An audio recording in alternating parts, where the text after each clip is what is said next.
I had a wild psychic awakening in 2019, and since then I've been downloading unbelievable information. I downloaded a complete deck of oracle cards, complete with it's in the elements and the 5 elements that I'm comfortable with, the 4 elements that I didn't even know.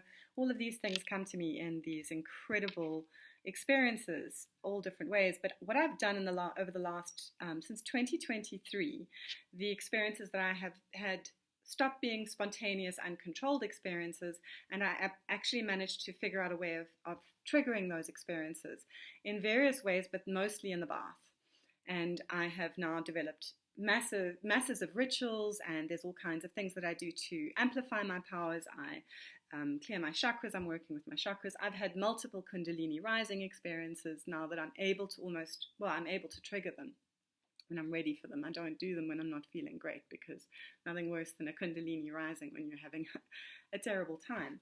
And so yesterday I went out and bought another scrying crystal. I've got a few crystals that I've been using, and I thought I wanted a more dedicated one. And it was the best thing I could have done. So I've been scrying through my other crystals, but I haven't had as profound an experience as this one. And what I do is I bought this quartz that is occluded. There's lots of little breaks and bubbles inside her. And what I do to scry is I hold it up to my eye, and I let the light come through, and I close the other eye, and I spin it around until I have something in the foreground that I'm able to kind of focus on, and then I focus beyond it. I put my focus through whatever it is. And that's something I figured out. I used to use light reflections in my bathroom from a torch onto a towel that would reflect onto the tiles on the wall. And I figured out that what you want to do if you want to look into the next dimension is to look at the grid that you've got and then look straight through. So I've got other ways of scrying, but this was really powerful.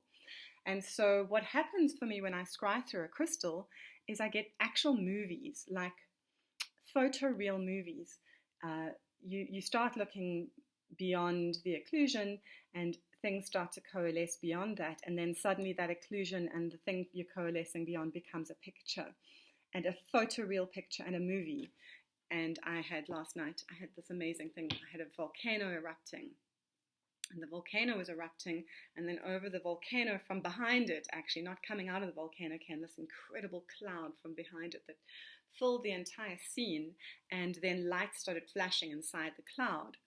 It looked like lightning at first, and then I realized that there were little orbs, entities, ships, craft. It was full of UFOs.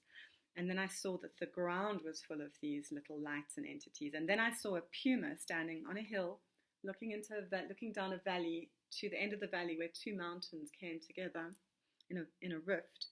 And the puma said, in my mind, there are smokeless fires in the sky. And then this cloud started coming in over through the rift, and it was just filled with these incredible lights, craft, entities. And then it covers the whole earth. And so it's going to be at a time of great cataclysms. The earth is going to be evolving, changing, growing, moving, shifting. And there's going to be, the skin of the earth is going to be full of these great cataclysms. This strange cloud that comes over to cover the earth somehow is a catalyst, but also a protector. And it's a restructurer and an integrator. And so what's happening is humans are going to be integrating into some new time, new paradigm, new way of being, new way of thinking. And then I saw myself and my husband, and I saw us as skulls lying on the ground hundreds of years from now. And they were stone skulls lying next to each other. And as I looked at them, they started to come back to life. They became green, covered with moss, and then eventually covered with flesh. I didn't really know that they were my husband and I until we came back to kind of life again. And we were lying on the ground holding hands with each other, covered in flowers and moss. And we had these quartz screens in front of our eyes, just hanging in the air. And they were crystal balls, quartz crystals hanging in the air. And we use them as screens. They become communication devices 1 billion times more powerful than the screen that I'm working with now, the screens that you're watching me on now.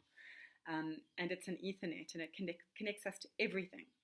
And it connects us to the earth and the plants and the animals, and we become completely integrated.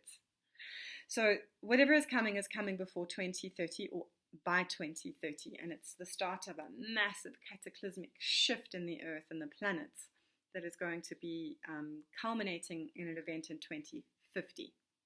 That was what came in.